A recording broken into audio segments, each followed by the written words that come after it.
under lockdown, and I say 3 more weeks. We'll see. In the meantime, it is hard to come by with fresh gluten-free bread, but there's never fresh bread gluten-free at the bakery, so what the hell am I talking about? So I'm gonna show today how to make fresh gluten-free bread that will make their glutinous cousins so jealous they are wishing to be gluten-free as well.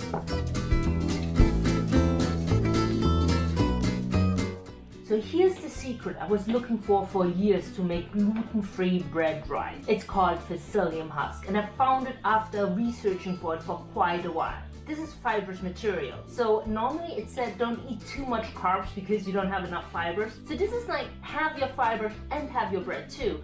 Just don't make the mistake and eat the entire bread, because this is like you're eating 5 kilos of carrots all at the same time. I know there's a lot of gluten-free bread recipes which use xanthan gum and guar gum, anything with gum, not chewing gum, but gum. I honestly don't know the benefit of them. I know there's supposed to be some benefits and somehow they make flour stick better together, but I haven't figured it out how to use it. So the Psyllium husk makes a lot of sense to me, the gum not so much, so my recipe is not going to use any gums. So I want to get started on making my gluten-free bread, and we're going to start with the starter dough, which uses yeast.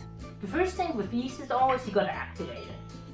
And yeast, like any bug, really loves warmth. So I'm going to use 100 milliliter or half a cup of water, and certainly bugs need to eat, so they also want sugar. So I'm going to add 3 tablespoons of sugar, and I'm going to add 1 tablespoon and 1 teaspoon of dry active yeast. Just make sure it is gluten-free. I'm going to give it quick a stir. And the stir is really about dissolving the sugar, which will help the yeast to digest it a little bit easier. To activate it, I'm going to put it in my little heating cap here. I'm going to cover it up and put it to the side. What I'm looking for is really for the yeast just to bubble up, which gives me the indication that the yeast is still active and it's reacting. I'm going to measure 100 gram of sorghum, 150 gram of cornstarch, 100 gram of buckwheat, and 135 grams of brown rice flour. I also like to add 1 tablespoon of salt, 1 tablespoon of apple cider vinegar. I also want to measure at this point 500 milliliters of water, and now we're going to add the Psyllium husk. I'm going to add a 1/4 cup and 2 tablespoons and stir it. And what's going to happen now is that the Psyllium husk is going to absorb the water, and I'm going to check now on my yeast. And what you can see is that it has a few bubbles on the surface, which pretty much means it's starting to react. I'm going to pour my yeast to the flour. I'm going to start stirring the mixture. You can also see how the Psyllium husk in a really short period of time became this gel. I'm going to add this gel now to the flour combo. I'm going to mix it first with the spatula as much as I can. And then when that's not possible anymore, I'm going to use my hands to finish mixing the dough. You're going to feel how some of the flours created some clumps in the dough, and you can try to break it down with your fingers, but you don't have to worry about it. While the bread is proving or the yeast is rising, a lot of them are going to break down by themselves. I'm just going to knead it right now to make sure it's well combined. It's also kind of wet and sticky. With the spatula, I'm going to remove some of the dough from my hands. I think you can also probably use one of those handheld mixers. I just haven't done it because it's fast enough to do it by hand. I'm going to put the dough back into the heating cap. I'm going to cover it with a towel. I'm going to wait for about an hour. I want the dough to become double its size. An hour later, and the proving was successful. See how beautiful it looks like? And it rose double the size, and you can see below here the bubbles, which is from the yeast. What I'm going to do now is I'm going to put some brown rice flour onto my working table and carefully take out my beautiful dough. And I'm going to add 1 tablespoon of oil, which will help creating a beautiful crust.